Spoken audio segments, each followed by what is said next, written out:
Hey everybody, I'm here with Tom Walzem from the Neptunes for round two. Thank you, Tom, for your patience and coming back on the show. I really appreciate your time, and I have a lot of questions about the Neptunes. Oh, nice. Yeah. Well, thanks for being patient with my Luddite skills. All On right, so first, for our viewers who aren't familiar with the Neptunes, give us a little history. Neptunes, we started probably back in '95 or '6. We started as a cover band called the Tropical Hot Dog Night, and decided uh, to start playing surf. The other gentleman, Steve Carter, that was started the band with me. He was in a surf band called the Dirt Surfers before that, and would always bring his tremolo sounding GNL to practice, and just I liked it. We all decided that we were going to change it up to be a surf band, and this was also, I guess, pretty close to when Pulp Fiction uh, debuted too, and we enjoyed sort of the bump in surf music popularity. And in the fandom, it's called third wave of surf. And Nice. so that's the beginning. We just played bars around town, and managed to get some gigs in the Bay Area, for instance, from Pollo Del Mar, and Oh, nice. Frankie and the Pool Boys was generous enough to. He's always been a really good friend of the band. Helped us out many times, and got us gigs in the Bay Area. We had a little bit of success. I think I explained it before, but we got into Guitar Player magazine, and they reviewed our one of our albums, and that was huge for us. We uh, got the music out there on CDs back in the day, and I think we got another magazine called Fretboard Journal. Did a little article on us.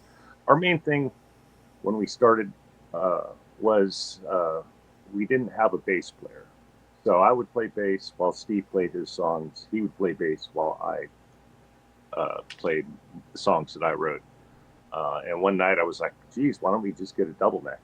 It was like, remember there was an old Frankie Avalon movie, and he had a potato bug character that played the Dan Electro double neck. And I remember as a kid going, oh man, that is really cool. So we made a couple of Yeah, necks, and it's, of course, it's all for show, and surf music should have that element of fun fun to it. So and that also kind of helped us. I think one of our most fun gigs is we opened for the Merman at Slim's in San Francisco. It was huge. It was so much fun. oh, you had quite a passion for the Merman, isn't that true? Oh yeah, Jim Thomas is one of my favorite guitar players of all time. He's I think we talked about his earlier stuff that he recorded at KFJC is just wonderful. What songs from the Haunted House or whatever, that really fun. One of my favorite songs of all time is oh god, what's that called? Anyway, it'll come to me later. But yeah, Jim, his ability to improvise and just sonic scape that he's been able to produce with a trio is just amazing. Yeah, one of Awesome. my favorites. Now Honey, Honey later Bomb. in the oh, I'm sorry, sir. Oh no, I'm just saying, Honey Bomb was the name of the song. Go look that up. It's just an amazing tune. Oh, Anyway, my favorite now one. two things. Later in the week, we'll be able to see uh, your rig rundown, Oh, cool.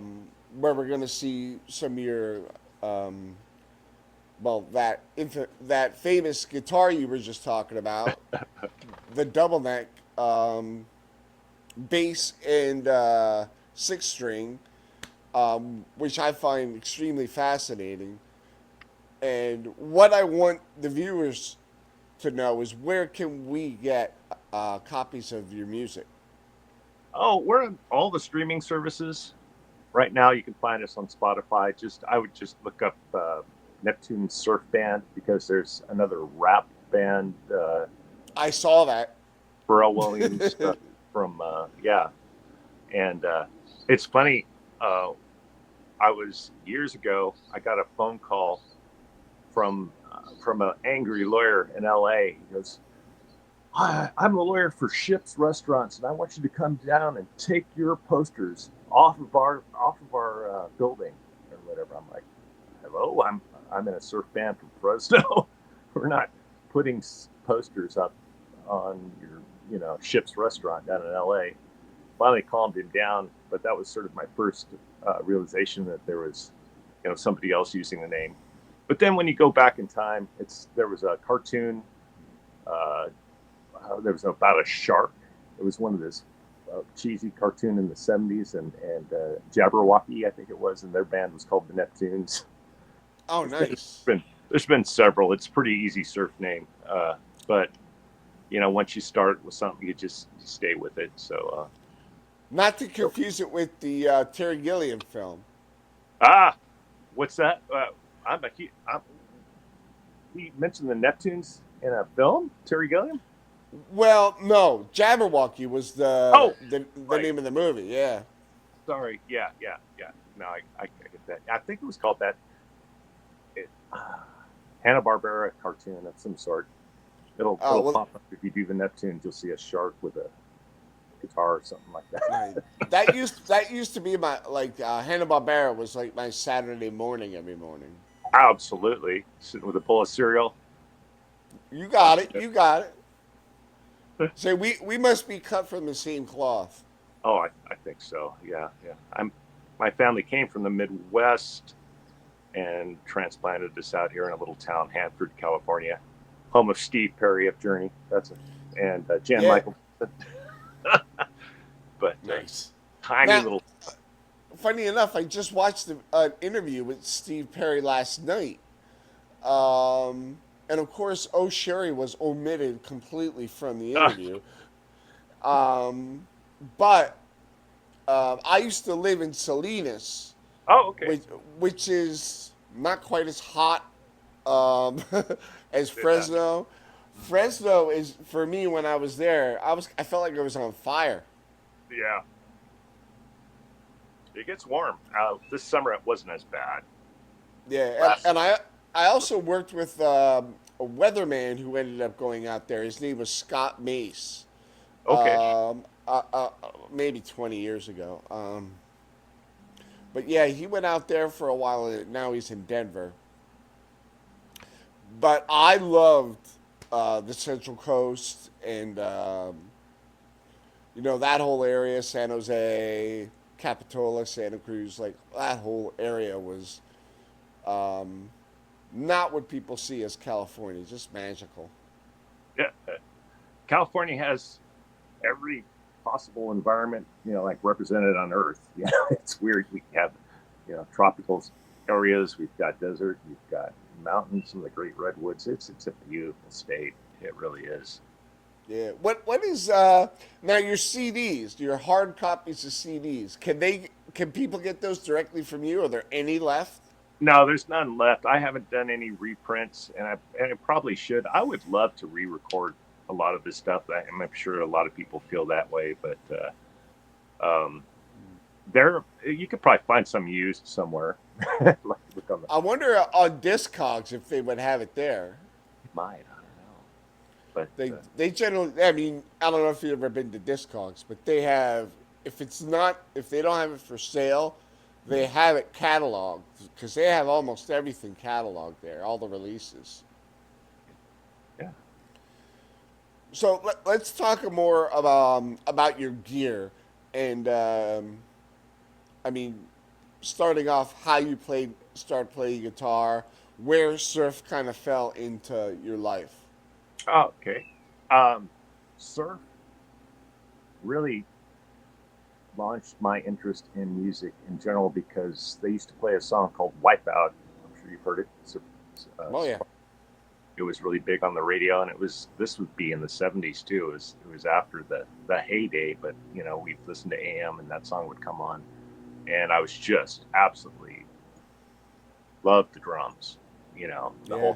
The drums are just really cool sounding, and then later on, my brother and my dad both got guitars to have something they could do together. And I wasn't allowed to touch my brother's guitar, but I was allowed to touch my dad's guitar. And I remember strumming it, and it was like that chord from the Beatles, the it was the Hard Day's Night chord.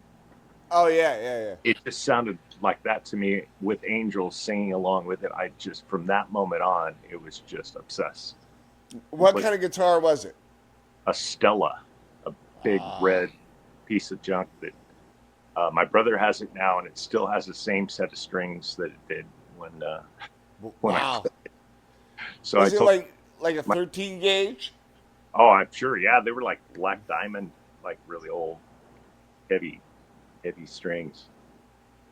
But so yeah, after that, it's been really hard to get a guitar out of my hands. It's just always been my best friend. I've always really enjoyed sitting or just sit there on the couch and watch TV with a guitar in my hands and play it all the time. Like we used to say, and Eddie Van Halen used to say, we spent many a nights practicing on your bed with your amp next to your bed, and like when you were growing up, you just become so obsessed with the playing that you want to play everything you hear in your head. What was in my case, when I was I don't know what age I was, in grade school, my parents couldn't figure out a reason why I wasn't doing that great in school, and they decided to maybe test me for this. What's the thing where you turn letters backwards? Dyslexia. Dyslexia. They had to find some reason, so they had me tested for dyslexia, and apparently they said I had dyslexia. I'm not even really sure if I did, but in my mind, I was like, okay, I'm never going to be able to read music. I'm just not going to be able to do it. I thought I was mentally disabled to the point where I couldn't, I was coming up with this stuff in my head, which was really weird. But so I decided, you know what? I'm going to just learn by ear. I'm going to just focus on, because I can hear it and I can replicate that on the instrument. That's what I'm doing. So that started, the whole needle dropping thing on records and cassette tapes. Yep. And I learned that way. A lot of my friends were learning, actually reading notes. But in hindsight, I'm grateful for that, because now I can play with anybody, and I can improvise a completely different pathway. I believe in your brain. I'm not a neuroscientist, but I think it's a different pathway. Yeah. Learning by ear than it is through notes on a page. That was the way I learned, and I always felt because of that I played more from the heart than through my head. Mm-hmm. You know what? You can hear it. You can hear it in a person that learned either way. There's a stiffness. Like I said, I think it's a completely different pathway. It's more like singing. When I was a little kid, I thought, I don't think about tightening up my vocal cords when I want to hit a high note. So, it's like, why can't I do the same thing with an instrument? And it turned out to be, I was weirdly correct. I could do it that way. So it's served me well. It's been a real nice skill to have, although I feel dumb when people talk theory around me. But then I dig down and I go, oh, I know what that is. I do that all the time. Yeah. I've sort of come to the thing where theory is just a good way of describing and communicating, Yeah. But when it comes to playing music, you're not really thinking of theory when you're playing music. You're just playing, Yeah. At practice, guys would say stuff to me, and I'd be like, just show me. And then I'd be like, oh yeah. Like right. I'd be able to pick it up because I was so attuned to listening. I would listen to how the chord was strummed, and just, I thought it was fascinating. I was able to figure out a chord. Well, no, that doesn't sound right. That's it. Right. Just don't hit a bad note. That's and Yeah. What is a bad note? Sometimes those accents are all lead you down. Right. So I want to ask you a question. Now, I know you're a traditional fan, but you're also part of the third wave, and there's this huge modern surf thing going on right now. Can you give me one band that you think represents each wave, like first, second, third, and the current? You know what? They're no longer current or on the front edge, but like Slacktone was one of those bands that I felt like Ronsky. was taking it to a different place, and also it was Yeah. celebration of great guitar tones. For me, surf music is really honoring Leo Fender. You can have Moserites and this and that. There was Fender involved in something or other in the whole thing. So Dave Bronsky just got a wonderful tone, and besides his wonderful guitar playing, that was one of the bands. I'm sure I'm not mentioning, like we talked to Merman before. I mean, I definitely lean more towards rock, surf rock, than the trad sounds. Like I like some of the trad songs, but I'm not sure I could sit through an entire evening of certain tones of the really mid-range, super drenched reverb. I think it goes. You can have too much reverb, and that's where I kind of depart from a lot of the traditional. Yeah. There was a good representation of the different styles. I was at a show in in Long Beach at a place called the Barclay, Mm-hmm. and Frankie from the Volcanics is part owner, and with his brother, and I saw who started off the show. There was the Mach 4, Oh, right. and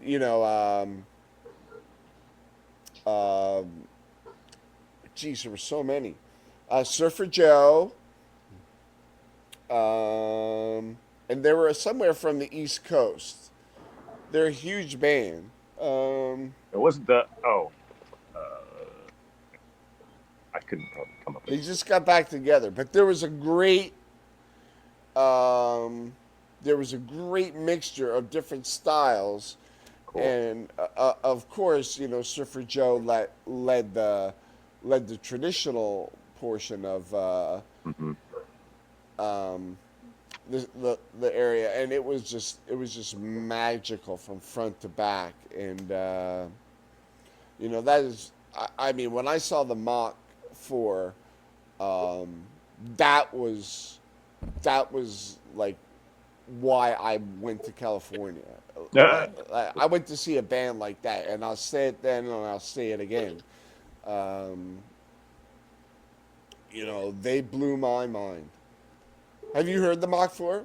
Yes, yeah. I think I've even met a couple of the guys from the Mach 4, uh, from the Bay Area, right? I thought they're from up here, kind of area. Do you know where they're Uh, from? well, I believe Ference is in the band. Yeah, right. Yeah, And so I El think, Waldorf. yeah, I saw Ference and I'm like, is that Ference? I didn't realize. I mean, the guy is constantly playing in different bands. Yeah, I forgot that. I've been sort of out of the loop a little bit, but yeah, what a great band. Yeah, Did you, sure. did you hear the Frankie and the Pool Boys latest CD? Yeah, wonderful stuff. Those guys are a hardworking band. Write some What wonderful what's rock. your opinion on the endless drummer concept? Oh, I'm a huge fan of drummers. I'm a huge drummers are I've said it a million times. You can't have a good band without a good drummer. If your Yeah, drummer sucks, the band is going to suck, no matter how good the rest of them are. So yeah. no I drummers, and of course with surf music, I mean that's just part of it, really. I think a lot of it's. I mean, it's a powerful it like kind of leads the way and guides the song, but I think that along with a great bass line to go with surf music, I think Mhm. those kind of get left behind because Uh-huh. guitar has such a prominent role. It's playing the melody and the vocal line. Hmm. You gotta, it all works. It is frightening to do it surf as a trio because Yeah, you can't miss a note. I mean, just all yeah. got flowing, and you got to play a lot of stuff, man. The cool thing is there's people like Ronsky, there's people like Frankie Volcanic that are able to play in a certain style where their rhythm and lead style becomes different than a straight lead or a rhythm. Like they're playing both, and if you're able to fill those gaps, but like playing it one time through, I mean, I think that's a separate skill on its own. It's a great genre. It's a lot of fun.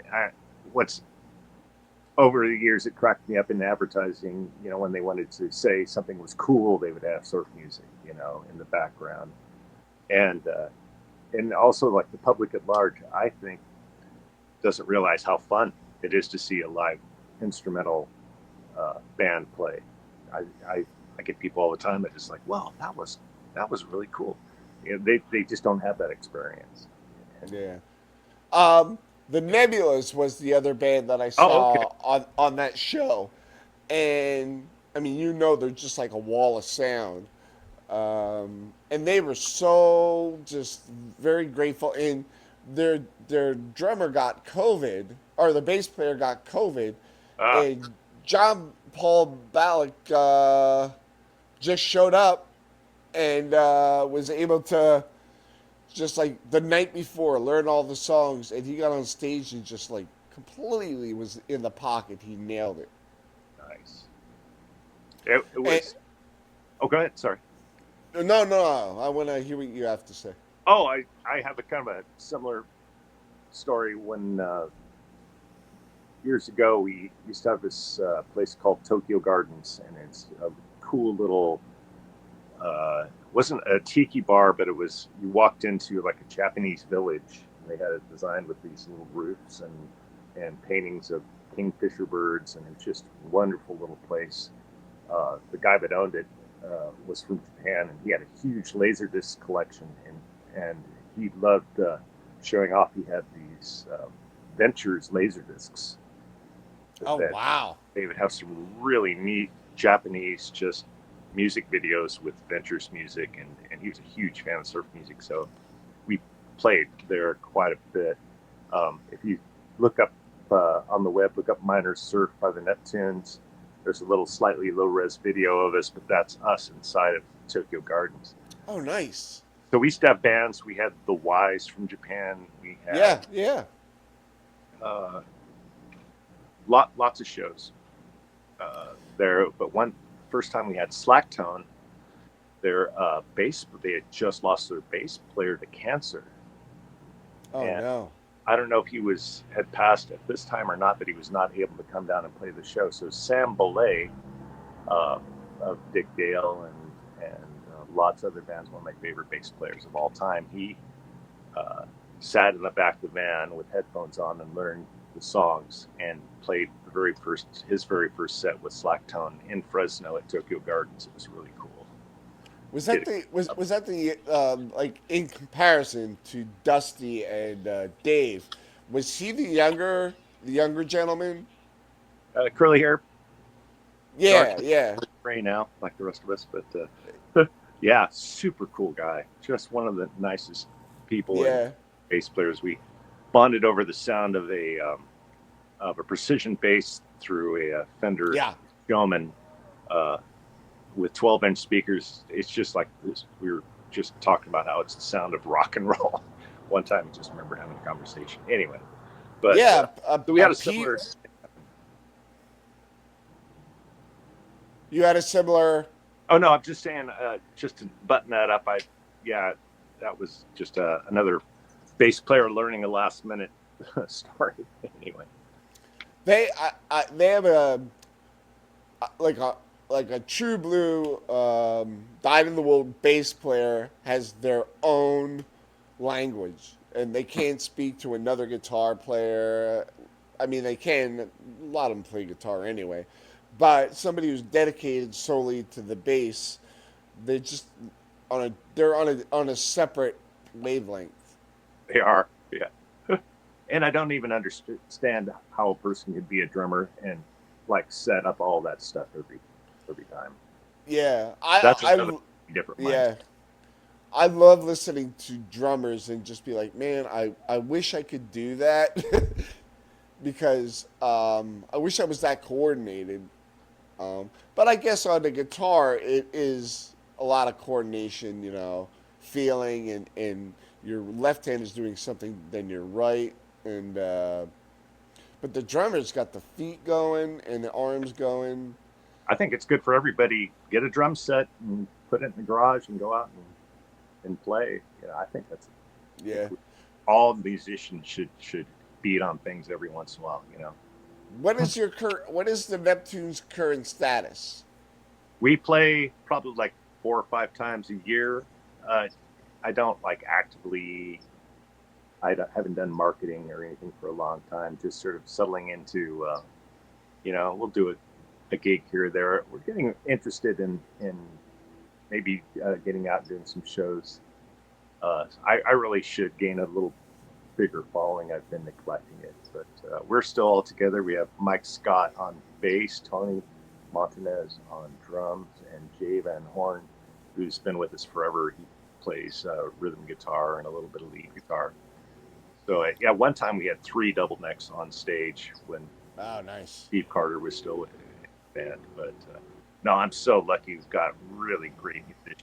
We can just everybody knows the songs so well. We can just sort of pick up and play.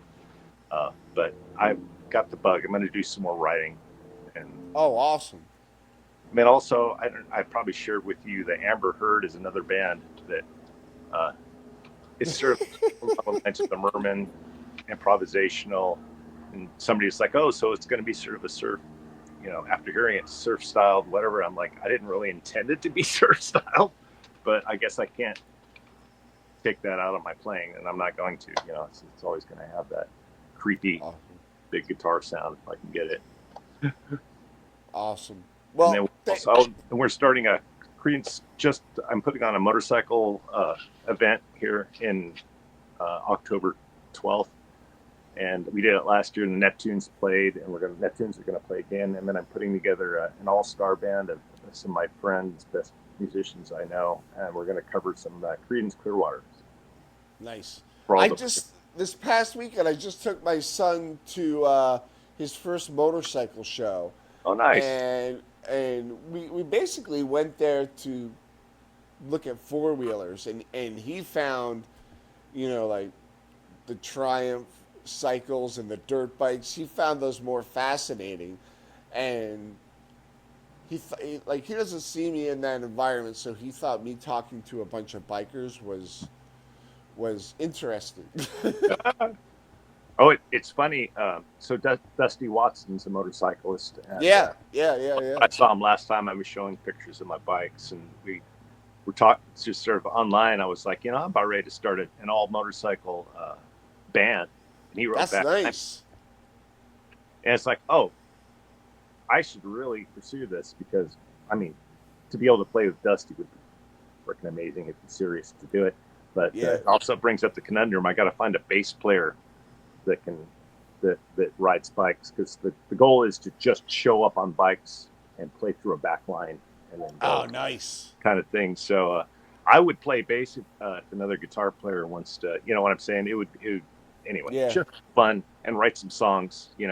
Themed motorcycle themed songs, and whip out the fuzz box and have a lot of grind fun. So Oh, if there that's are any bass rad. that ride out there, yeah, hit me up. Awesome. Well, thank you so much, Tom. I'm so grateful that we were able to do this a second time because I felt just you and your positive attitude and you just being a kind man. It was something I really wanted to share with the viewers. And Well, thanks. I'm impressed anybody's heard of the Neptunes, and it's been a really cool adventure. And you guys, I love what you're doing. Uh, Music fandom. I mean, music is. I'm afraid. I hope we don't lose it in this event of artificial intelligence and all that stuff. And I like people like you who are work with niche music genres and bring passion to it. And thank Yeah. you for what you're doing. It's really cool. I think the reason that I do that is because there's just, I mean, there's metal outlets on YouTube, there's rock and roll, there's punk rock, hardcore, but there's not really a surf presence on YouTube. So I was like, nobody's doing that, and I said these guys really deserve recognition, and let's not lose that to history, you know. Yeah, no kidding. It's crazy. I mean, when I look back at what little we, well, success and part of the scene at the time, didn't realize how cool it was. And now in hindsight, I was like, yeah, we actually created a little bit of a scene thanks to Yeah, Forensic and people like him that have the energy and get out there and keep it going and and open to all kinds of people from all kinds of places. It's, gosh, music. I, it's it should be more important to us in ways we don't appreciate it. In our daily. it's medicine. It's Yeah, medicine. it really is. Yeah. Please join our Patreon page to get special behind the scenes footage and segments exclusive to Patreon, YouTube updates, also a sneak peek of what's coming next week, merch, and also services, free flash drive exclusively for segments in the band.